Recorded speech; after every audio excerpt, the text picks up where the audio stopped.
So I've been trying to make some wheeled vehicles, cars, trucks, whatever, in Space Engineers. And I've been looking at other people's cars as well. And one thing I've noticed is that pretty much everything you build, well, not everything, the less heavy things that you build in Space Engineers kind of feel like toys.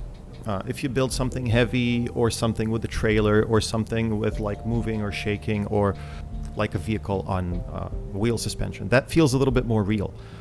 But in general, cars and trucks in Space Engineers feel a little bit strange, at least to me. Like, I know this is a game, but it's hard to tell your brain that this is a game when you're immersed in it. And I have over 20 years of driving experience, and when something feels wrong, it just feels wrong, and there's nothing you can do about it. But now we have scripting, and I thought, what can we do with a car or a truck to make it feel more real? Because we have access to pretty much all parts of it, and we can make it do whatever we want. So this is my test truck. It's a really simple truck. I built it a long time ago in survival. For survival, it solves a specific set of tasks, and I really like it. I've updated it since. It's a little bit more pretty now, I think. I've added my inventory script to it, so I can see what's going on, what's being loaded, unloaded. And just in general, I put some more protection. There's a drop area in the back. There are 3 containers. It's a really, really basic truck. This was Venga's suggestion. There's a kneel function, which you can press to make it a little bit easier to get in, and automatically it gets back up. So what can we do to make it feel more real? And the first thing you see is the dashboard. Now, the dashboard is something, I've been working on this truck for the past week, and I've been doing stuff driving around, and I've just been paying attention to how I feel about the dashboard as I'm driving around. The funny thing is that you don't generally care about the dashboard until it's not there. Like, at first you see it in Space Engineers and you're like, oh wow, it's a dashboard, because you just don't generally see a dashboard. But after you drive this truck for like 5 minutes, you really don't care that it's there anymore. It's just there, and sometimes you look at it and sometimes it's useful. But if it's not there, then it's just somehow not quite the same. The sad thing is, this script does eat a little bit of cycles, and so if everybody would have a dashboard, there would be some lag. Some of it could be eliminated if Keen would let us draw to sprites, then we could just cache a lot of the graphic stuff. But I mean, just in general, it would be better if this was somehow built into the game. Well, anyway, so what did I put in this dashboard? I wanted to put stuff that was A, would make it feel real, and B, would actually be useful in the game. One of those useful things, as you can see, is that I put automatic lights when there's enough lighting, and that's the main reason I have a solar panel on the roof. It doesn't really help to recharge anything. It helps me to detect if there's light or not, and when there's enough light, it goes off by itself. It doesn't always work perfectly well, but it could be made to work really well if we had 1 block-sized solar panels. Then we could just put small solar panels all around the vehicle, and it could detect light wherever it's coming from. Right now, the solar panel is on top. So at sunrise or sunset, like if you're at an angle and the sun's hitting you from the side, the solar panel's not seeing any sun. So this was my attempt of trying to make Space Engineers look a little bit more like Star Citizen, as funny as that may sound. The truck has to feel real. It weighs 29 tons, which is not nothing. So making it accelerate like a sports car, in my opinion, is a little bit silly. So the truck's weight has to feel real, the acceleration has to feel real, and the turning has to feel real. But again, real in the context of Space Engineers, not too real. You want to be able to go fast and turn fast, so you want to tune your suspension for that. So what did I put on the dashboard? I put the speedometer. The speedometer is in kilometers an hour. Sorry for those who like miles. For me, I like kilometers. And a tachometer.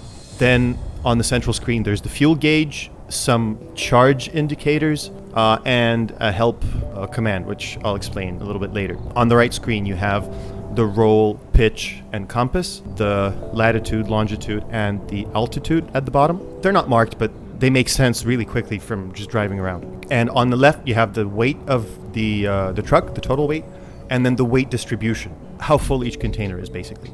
I'm not showing the command bar on purpose because it hides the UI, but I'm going to show it for a second. The main commands are all on the first command panel, and then the second one has just a few things. I put the camera on the second one just because I like to put things like cameras on the edges, either 1 or 9, because then they're easy to access and they seem, when you need them quickly. With the speedometer, everything is pretty clear, except here on the second panel, I have 1 and 2, which decrease the speed limit. And like you have on expensive cars, I removed the speed from the dashboard as well. That just makes sense. Like if you're never going to go above, let's say 30, you don't need to see anything more than 30. It just, it's pretty simple. The tachometer was something I had to really kind of be creative about, because I know what a tachometer looks like. I know how that needle moves. We all do. Anybody who has at least like a couple of years driving experience knows in their blood what the tachometer does. So if it doesn't do the right thing, it feels weird next to the speedometer. I mean, I've been testing this for a week. It just does. So the solution I finally figured out was I show it multiplied by the power set in the control panel. So right now the power is set at around 40%, and that's what I show. I set the power myself in the script, and the way I set the power is you start by having it around 40, and as you go faster, you sort of put the pedal down a little bit more, because the car will then accelerate at roughly the same rate. And then also I increase the power when you're going uphill. So more or less, it's not 100%, but it feels kind of all right, kind of realistic. You can try it out yourself. The link to the workshop is in the description. As for the fuel gauge, it shows only the battery charge. I've been thinking about how to show power in Space Engineers interfaces for a little bit, and it's kind of confusing because there are a lot of power outputs, there are a lot of possible options, there are a lot of different storage options, and the solution that I came up with for myself at least is that as far as storage, all I ever show is batteries on ships. Like I only show the main power source, put it this way. So in this truck I have 6 batteries. That's the amount. I tried different combinations, and 6 seems like the right amount for you to have to recharge for the sort of gameplay aspect of it. I could put 1,000 batteries, of course, but that's no fun. And so you have 1 nuclear reactor, which will charge it, 6 batteries, which will last you, like, let's say 2 trips to the mine. And then if you want a quick recharge, you connect it, and then you recharge when you unload. I'll take a break from the truck and talk about the UI for a second. As you can see, I'm not showing the command bar because it kind of, the HUD, because it makes the game ugly and because I can't then see my dashboard. Ideally, I would like to transfer all the information on the HUD onto my dashboard. The problem is, for example, here you can see, there's a 1, 2, 3, 4, 5. You can see what to press to access the commands. And on the dashboard, you can't. So I thought for a little bit, how can I make a universal-ish system that you can then put on a lot of different types of displays in Space Engineers? And the solution for this truck, at least, is I put in the bottom right corner of the main screen, help 9. And I suppose if you're curious enough, you might at least press 9. Of course, it's only going to work if you're in the first panel, but let's just assume that you are. I can't make this work, for everyone all the time, obviously. But if I press 9, what happens is I get a bunch of numbers on the screen and letters, and those are the commands that you can press. So you can see there's a 4, an L, a 3 under the L, a P, an 8, a 1, and a 2. And then on the left, you see a 7 inside of an arrow. So now we know that the yellow circles have commands on them. The left yellow circle is the battery status. So I can turn it off, and the truck starts going crazy because the reactor is not enough. I can turn off the reactor though, and it runs just fine off batteries. Like I said, I tuned it so that, recharging out in the field you have to wait a little bit, so it's a little bit of a challenge. If both of them are on, the way I ultimately decided to show this is the left bar, if I start moving, shows the output percentage of the batteries. The right bar shows the output of the reactor relative to the maximum output of the batteries. Essentially, the batteries become the central focus of your information about power, and then the reactor is auxiliary. On the right, you can see the roll and pitch indicators. You can see that we're moving up, and you can see that we're tilted to the right. This I decided to add because it felt like something that would be really useful, and as you can see right now, it is. We're going somewhere, and it kind of feels, except for the weird left-leaning bush, that we're on a flat surface going up. But actually, we're kind of really tilted to the right. And, it's really hard to tell even by looking at it. But this way, you know exactly what's going on with your truck. And then there's also the compass and the navigation information. You can see the altitude. You can see that you're 300 feet up in the 300 meters, up in the air. And you have your navigation information. Now, this navigation information, this is a separate video. I think I'm going to talk about this when I do my video on flight. But essentially what this comes down to is picking the prime meridian, because the sun moves in a predictable way. North is easy to find. But let's just talk about the lights a little bit. You see 4 lights on the panel. The light indicator is on. Let me turn off the auto lights, which is 3, which is also a light on the board. If I turn off the lights, the light goes off. This is exactly like any car. I added a fake far lights, which is just me increasing the intensity of these lights. You can't really do far lights in this game, but I mean, you kind of have it in all cars, and it feels right to have it. There is a park light, like everything. There are turn signals, so when you just start turning, you have a turn signal inside and you have a turn signal outside. They don't exactly work perfectly. I have a half American, half European system where the back lights are red, but when they blink, they become orange or amber.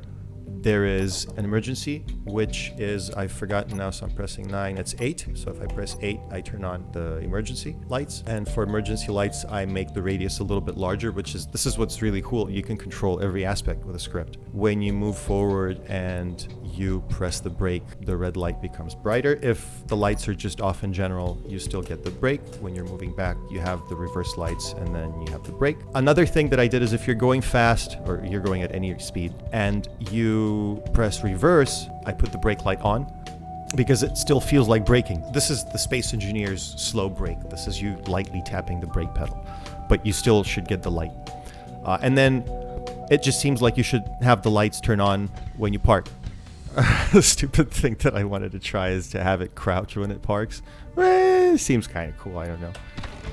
You stop parking and then you start moving. Or when it stops, it only goes down after you slow down below a certain speed. This was kind of fun to think about because you have to consider your light priority. What's more important? Let's say you're turning left. Well, you have both lights blinking, but you share the rear lights with the brake. So if you're braking, should you keep blinking or should you brake? Well, I decided to brake because that seems like more important information for the guy behind you. Same with reverse. If you're reversing and you're braking, well, then you brake. So essentially brake trumps all. And then there's a hierarchy down the line. So let's do a little driving and see how this works at speed. So as you can see, the power's at around 40, and as we get up to speed, we press the pedal down.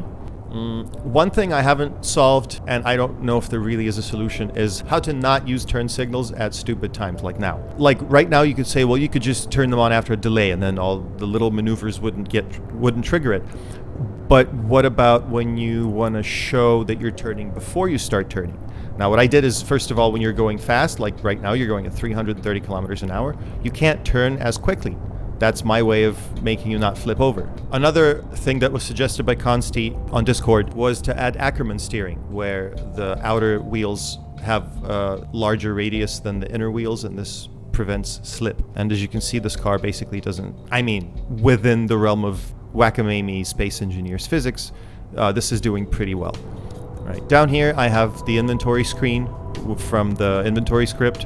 This can still be improved. I decided to take a break from the inventory script because, I thought everybody else was having fun blowing up tanks and ships, and I'm over here working in Microsoft Excel. So yeah, I can remove the titles, I can remove the scrap because that really nobody cares about scrap, and then the words will be larger and stuff. But anyway, the last thing that I will show about this truck is something that I think could be potentially useful. So in the second command bar, if you press 7, the truck does this.